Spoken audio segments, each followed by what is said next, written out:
आप सोच रहे होंगे कि आप इस वक्त जहां बैठे हैं, चाहे कमरे में, पार्क में या बस में, वहीं बिल्कुल स्थिर हैं। आपको लगता है दीवारें हिलती नहीं, जमीन अपनी जगह पर अटकी है और धरती आपके पैरों के नीचे स्थिर है।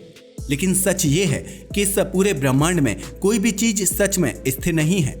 सोचिए, अगर मैं आपसे कहूं कि अभी इस वक्त आप 10 लाख किलोमीटर प्रति घंटे की रफ्तार से सफर कर रहे हैं, तो क्या आप यकीन करेंगे?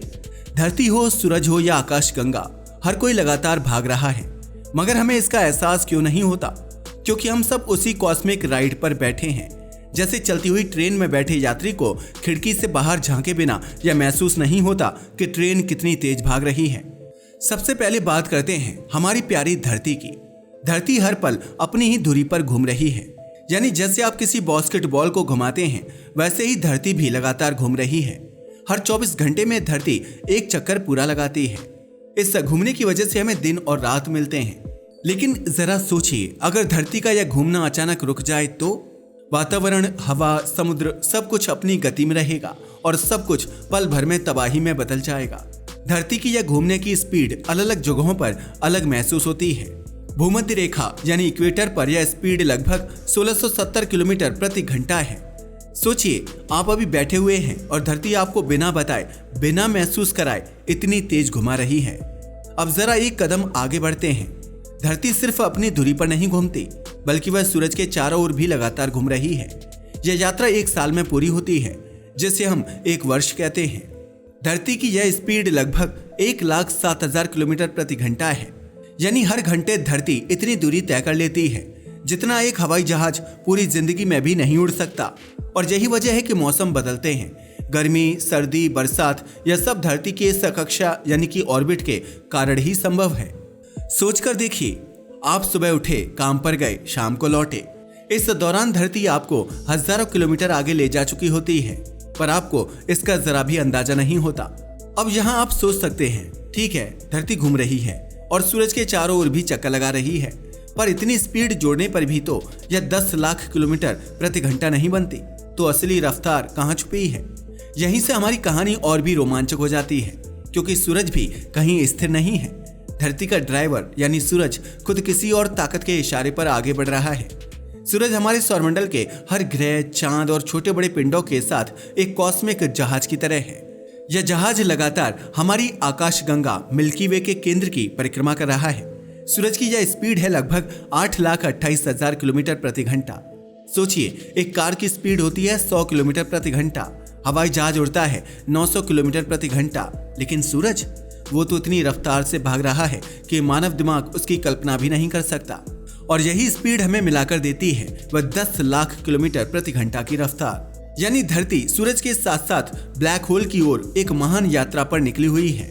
हम सोचते हैं कि हम स्थिर हैं, लेकिन हकीकत यह है कि हम सब ब्रह्मांड की सबसे बड़ी यात्रा के मुसाफिर हैं।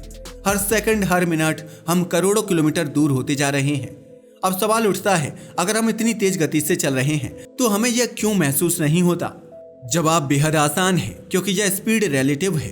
जैसे ट्रेन में बैठे यात्री को ट्रेन की स्पीड नहीं बल्कि खिड़की से बाहर का दृश्य हिलता हुआ दिखता है, वैसे ही हम सब धरती, सूरज और गैलेक्सी के साथ साथ एक ही दिशा में भाग रहे हैं। इसलिए हमें यह यात्रा महसूस ही नहीं होती। हमारे लिए सब कुछ स्थिर है, पर असलियत में स्थिर कुछ भी नहीं। लेकिन सवाल ये है, सूरज इतना तेज क्यों भाग रहा है? कौन सी ताकत है जो उसे लगातार खींच रही है? इस रहस्य की डोर हमें ले जाती है हमारी गैलेक्सी के दिल तक। हमारी आकाशगंगा मिल्की वे अरबों सितारों का घर है।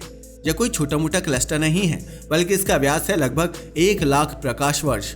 सोचिए, प्रकाश जो ब्रह्मांड की सबसे तेज चीज है, उसे भी एक छोर से दूसरे छोर तक जाने में 1 लाख साल लगते हैं। इस पूरी गैलेक्सी के बीचों बीच छिपा है एक दैत्य, एक सुपर मैसिव ब्लैक होल, जिसका नाम है सजिटेरियस ए। यह ब्लैक होल इतना भारी है कि इसका द्रव्यमान हमारे सूरज से लगभग 4 मिलियन गुना ज्यादा है, और इसकी गुरुत्वाकर्षण शक्ति इतनी ताकतवर है कि पूरे सौरमंडल सहित अरबों सितारे इसके चारों ओर गोल गोल घूम रहे हैं। यही वजह है कि सूरज और उसका पूरा परिवार, ग्रह, चांद, धूमकेतु, उल्कापिंड सब एक विशाल कॉस्मिक डांस का हिस्सा है। सूरज इस ब्लैक होल से लगभग 26,000 प्रकाश वर्ष दूर है, लेकिन उसकी पकड़ इतनी जबरदस्त है कि सूरज को उसके चारों ओर परिक्रमा करनी पड़ती है। यह परिक्रमा कोई 1 साल 2 साल में पूरी नहीं होती। सूरज को गैलेक्सी के केंद्र का एक चक्कर लगाने में लगता है लगभग 22.5 करोड़ साल। सोचिए, जब डायनासोर धरती पर पहली बार चले होंगे तब सूरज अपनी इस कक्षा में किसी और जगह पर था, और जब आज इंसान स्पेसशिप बनाने लगा है तब सूरज अपनी यात्रा के किसी और पड़ाव पर है। यानी सूरज का हर एक कॉस्मिक साल इतना लंबा है कि उसके दौरान धरती की पूरी जीव जगत की कहानी बदल जाती है। अब सवाल उठता है, ब्लैक होल है क्या? इसे इतना रहस्यमय क्यों माना जाता है? ब्लैक होल कोई ठोस पिंड नहीं होता। यह एक ऐसी जगह है जहां गुरुत्वाकर्षण इतना प्रबल हो जाता है कि वहां से प्रकाश तक बाहर नहीं निकल पाता। इसलिए इसे ब्लैक कहा जाता है, क्योंकि यह कुछ भी परावर्तित नहीं करता। हमारी गैलेक्सी का यह ब्लैक होल सजिटेरियस ए पूरी तरह अदृश्य है। हम उसे सीधे नहीं देख सकते, लेकिन उसके आसपास के सितारों और गैस के बादलों की गति देखकर वैज्ञानिकों ने उसकी मौजूदगी का पता लगाया। यह अदृश्य दैत्य हमारी गैलेक्सी के हर तारे को अपने शिकंजे में बांध कर रखता है। हमारा सूरज, हमारी धरती, हमारा अस्तित्व सब उसी की परिक्रमा कर रहे हैं। अब जरा सोचिए, धरती घूम रही है 1670 किलोमीटर पर आवर। सूरज के चारों ओर धरती भाग रही है 1,07,000 किलोमीटर पर आवर। सूरज खुद गैलेक्सी में उड़ रहा है 8,28,000 किलोमीटर पर आवर। जब इन सब गतियों को आप जोड़ते हैं तो पता चलता है कि हम सब, आप, मैं, पूरी इंसानियत लगभग 10 लाख किलोमीटर प्रति घंटे की रफ्तार से अंतरिक्ष में उड़ रहे हैं। लेकिन चमत्कार यह है कि हमें इसका बिल्कुल एहसास नहीं होता। अगर आप खड़े होकर आसमान को देखें तो तारे स्थिर लगते हैं। सूरज रोज पूरब से उगता है, पश्चिम में डूबता है। सब कुछ व्यवस्थित लगता है, पर हकीकत हर तारा, हर ग्रह, हर गैलेक्सी सब दौड़ में लगे हैं। ब्रह्मांड एक ऐसा नृत्य कर रहा है जिसमें हर कण शामिल है। बस फर्क इतना है कि यह नृत्य इतना विशाल और इतना धीमा है कि हमारी नंगी आंख उसे पकड़ नहीं सकते। लेकिन सवाल उठता है, क्या कहानी यहीं खत्म हो जाती है? नहीं, असल में यह तो बस शुरुआत है। हमारी पूरी आकाशगंगा जिसमें अरबों सितारे हैं, वो भी अकेली नहीं है। ऐसी 2 ट्रिलियन से ज्यादा गैलेक्सियां ब्रह्मांड में फैली हुई हैं। और सोचिए, हर गैलेक्सी अपने आप में सूरज जैसे अरबों सितारों को संभाले हुए है। हमारी गैलेक्सी मिल्की वे एक लोकल ग्रुप का हिस्सा है। इस लोकल ग्रुप में 50 से ज्यादा गैलेक्सियां हैं और ये सब मिलकर लगातार एक जगह से दूसरी जगह खिसक रही हैं। सबसे नजदीकी बड़ी गैलेक्सी है एंड्रोमेडा। यह गैलेक्सी हमसे लगभग 25 लाख प्रकाश वर्ष दूर है, लेकिन यह दूरी घट रही है। हाँ, आपने सही सुना, मिल्की वे और एंड्रोमेडा एक दूसरे की तरफ तेजी से बढ़ रही हैं, लगभग 400 किलोमीटर प्रति सेकंड की रफ्तार से। वैज्ञानिकों का अनुमान है कि करीब 4 अरब साल बाद ये दोनों गैलेक्सियां टकरा जाएंगी, और जब यह टकराव होगा तो दोनों का रूप पूरी तरह से बदल जाएगा। उनसे मिलकर एक नई सुपर गैलेक्सी बनेगी, जिसे वैज्ञानिक मिल्कोमेडा कहते हैं। अब सोचिए, हम अभी जिस गैलेक्सी के हिस्से हैं वो आने वाले अरबों साल बाद अस्तित्व में ही नहीं रहेगी। हमारी पहचान ही बदल जाएगी।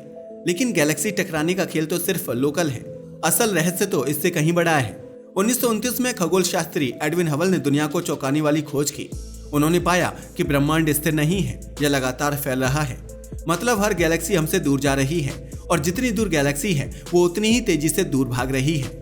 आज वैज्ञानिक जानते हैं कि यह फैलाव सिर्फ जारी ही नहीं है, बल्कि इसकी रफ्तार लगातार बढ़ रही है। लेकिन सवाल है, इस फैलाव को कौन चला रहा है? कौन सी ताकत पूरे ब्रह्मांड को खींच रही है?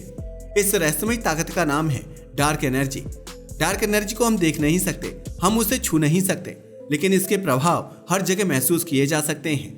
वैज्ञानिकों का मानना है कि ब्रह्मांड का लगभग 70% हिस्सा इसी डार्क एनर्जी से भरा है। यही ऊर्जा पूरे ब्रह्मांड को धक्का देकर फैला रही है। सोचिए, धरती से लेकर सूरज, सूरज से लेकर गैलेक्सी और गैलेक्सी से लेकर पूरे कॉस्मिक वेब तक सब डार्क एनर्जी की वजह से लगातार एक दूसरे से दूर जा रहे हैं। अब सबसे बड़ा सवाल, अगर ब्रह्मांड लगातार फैल रहा है तो इसका भविष्य क्या होगा? वैज्ञानिकों ने इसके 3 बड़े सिनेरियो बताए हैं। Number 1, big freeze. अगर ब्रह्मांड ऐसे ही फैलता रहा तो अरबों खरबों साल बाद तारे बुझ जाएंगे। गैलेक्सियां एक दूसरे से इतनी दूर हो जाएंगी कि कोई रोशनी, कोई ऊर्जा कहीं तक नहीं पहुंच पाएगी। ब्रह्मांड एक अंधेरी ठंडी जगह बन जाएगा। Number 2, big crunch. यह उल्टा सिनेरियो है। अगर कभी गुरुत्वाकर्षण डार्क एनर्जी पर भारी पड़ गया तो ब्रह्मांड का फैलाव रुक जाएगा और सब कुछ वापस सिकुड़ने लगेगा। अंत में पूरा ब्रह्मांड एक बिंदु में समा जाएगा, जैसे शुरुआत में था। Number 3, big rip. अगर डार्क एनर्जी की ताकत लगातार बढ़ती गई तो एक दिन वह आकाश गंगाओं को तोड़ देगी, फिर सितारों को, फिर ग्रहों को, और अंत में अणुओं और परमाणुओं को भी चीर देगी। ब्रह्मांड खुद अपने ही ताने बाने से बिखर जाएगा। हम सब ब्रह्मांड की इस अनंत दौड़ का हिस्सा हैं। धरती पर हमारा जीवन, हमारे सपने, हमारी सभ्यताएं सब इस कॉस्मिक रफ्तार के बीच एक छोटे से विराम की तरह हैं। लेकिन असलियत यह है कि हम सब एक ऐसी यात्रा पर हैं जिसकी मंजिल अब तक कोई नहीं जानता। अब जरा सोचिए, इंसान अपने जीवन में हर रोज भागता है, कभी काम के पीछे, कभी सपनों के पीछे, और कई बार लगता है कि शायद वह दौड़ बेकार है। लेकिन जब हम ब्रह्मांड की तरफ देखते हैं तो हमें एहसास होता है दौड़ना ही हमारी किस्मत है। धरती भाग रही है, सूरज भाग रहा है, गैलेक्सी भाग रही है, पूरा ब्रह्मांड भाग रहा है, और हम सब उस महान यात्रा का हिस्सा हैं। हम कभी रुक नहीं सकते, क्योंकि रुकना ब्रह्मांड के नियमों के खिलाफ है। हम सोचते हैं कि हम एक जगह खड़े हैं, लेकिन सच्चाई यह है कि हम सब मिलकर लगभग 10 लाख किलोमीटर प्रति घंटे की रफ्तार से एक अनजानी मंजिल की ओर भाग रहे हैं। क्या वहां कोई अंत है, या यह यात्रा अनंत है? शायद इसका जवाब ब्रह्मांड ही जानता है, और शायद हम इंसान अपने छोटे छोटे से जीवन में उस रहस्य को सिर्फ छू भर लेते हैं।